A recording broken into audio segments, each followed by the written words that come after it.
Going to be showing you guys how you guys can fix your iPhone keyboard not working properly. So if you're facing this problem where iPhone keyboard might not work properly, let's say you type a word, another word gets typed, alright? So I'm going to be showing you guys how you guys can fix this problem. Like switch off your phone, turn it on again, it should work. If it still doesn't work, what you need to do is you need to click on this little, globe icon at the bottom of your, keyboard.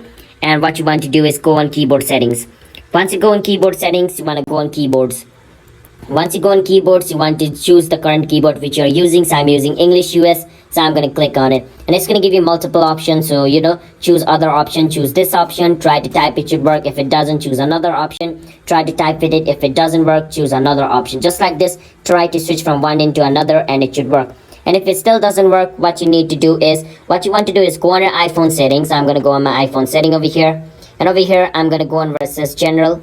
And over here on general, I'm going to go on software updates. And if there's any update available for my iPhone, I need to update it. Because sometimes, due to lack of updating your iPhone as well, some bugs and some problem is going to appear. And due to that, your keyboard might not be working properly. So make sure to update your iPhone to the latest version. And even after updating your iPhone, if it still didn't fix your problem, what you can do is, you can check if the, screen of your iPhone is working properly or not. Because sometimes due to like your screen being damaged, your iPhone touch is not going to work properly. By touch, I mean your iPhone screen. You have to you have to touch on your iPhone screen in order to type, right? So if your screen is not working properly, then your touch is not going to be registered. And if your touch is not going to be registered, then basically your keyboard is not going to work. So that might also be the problem which is going to be causing your iPhone keyboard not to work properly. If that's the case, you need to take it to an iPhone repair center or like an Apple care center and they'll fix it to you, alright?